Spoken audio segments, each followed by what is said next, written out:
G'day guys, Adam here for Tiny Real Estate. Check out the super sweet office I've made up. Bit of timber and some trestles, does wonders.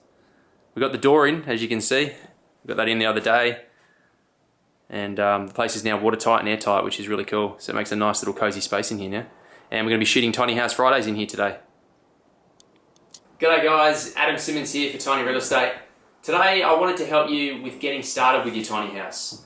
Now, when I got started, there was no one else that I could find that was really putting out helpful content. I know there's a lot more these days, but it can be a hard process just trying to work out, like, where do you actually get started? What do you need to do? Who do you speak to? Like, who can give you a trailer? Who can help you with plans? There's just so many questions. So I wanted to start out with a bit of an overview of my very first steps and what they were and how that sort of, what I've learned and how that can help you.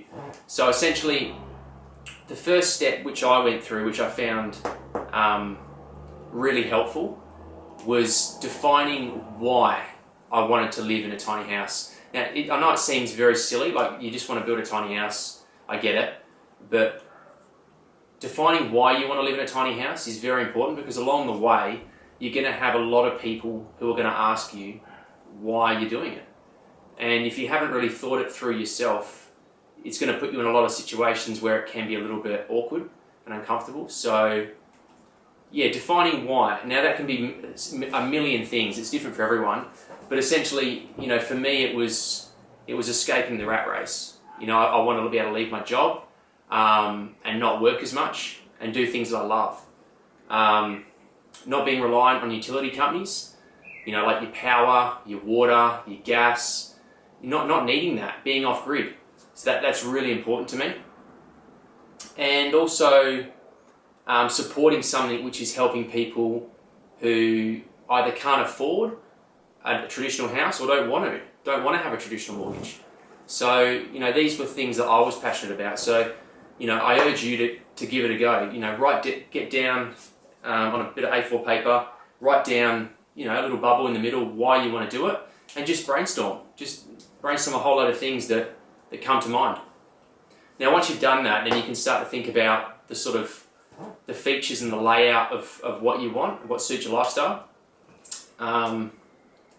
There's obviously so many options. You can go for a single level tiny house. You can go for a double one with a loft bedroom like we've done here. The opportunities are endless. So you really need to think about how you live now, where you spend most of your time, whether you like to cook or don't. You know, so how big is your kitchen going to need to be? Do you like spending time in the shower, or do you like having a bath maybe? Like, we've incorporated a bath in our tiny house because my wife loves to have a bath. So things like that are important as well. And what sort of hobbies do you have? So you might need space to be able to store things. Like for me, I love my push bike, and that's really about all of my major items. So for me, it's simply, I love to read as well. So we're going to have a bookshelf above my head against this. This is a window behind me here. We're going to have a bookshelf going across the top, and somewhere in here, I haven't decided where yet, but I'm going to have somewhere to hang my bike. Just simple things like that. Just thinking about everything you do on a daily basis, and then trying to incorporate that into your design so that it works. And once you've done that and you've really thought it through, and if you have a partner or husband, wife, whatever it might be, sitting down with them and talking about both your lives and how it's going to work in the tiny house, you know, what you're going to need to make it comfortable and enjoyable. And then the next stage is getting down to design. Now, designing it can come in many forms. It can be as simple as a bit of paper and a pencil, which is how I started. But then I progressed on to using Google SketchUp, which I've got up here in front of me. I'll give you a little squiz just in case you haven't seen it.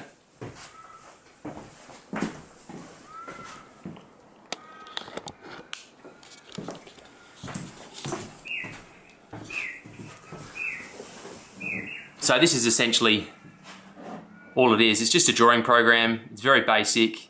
It can be a little bit complex to get used to at first and how to use it. But there is some great tools. There's some great online tools these days which you can use to help. Google's a great resource, but the other one also is if you go to SketchUp.com, where you can actually download this program for free. They actually have a whole load of tutorials and videos on how to use it. So if you have got patience and you don't mind sitting on the computer, then I'd recommend going with SketchUp, just because it forces you to be accurate. You can't not be accurate with SketchUp, otherwise you can see, because it just doesn't look right. But like I said, there's nothing wrong with drawing it on paper with a pencil. Just depends what you enjoy doing and what's gonna, what's not gonna frustrate you too much. And if all of this is too much, we've just started offering plans through the website. So we've got a range of designs which we're working on at the moment. We've got, we also do a complete custom design for you. So if you know exactly what you want once you've done your brainstorm and whatnot, and you don't want to do it yourself, get in contact. We can design something for you. So that's the design process. And then once you've done the designs,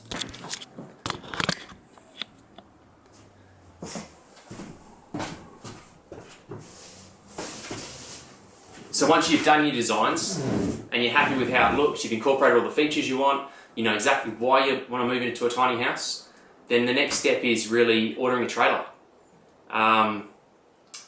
It took me a while, a lot of running around, and I had to ask a lot of questions, and I bumped into a lot of manufacturers that didn't know what they were talking about. They didn't know what a tiny house was. They were showing me things like different trailers that just weren't suitable for a tiny house, and I knew that because I'd done my research.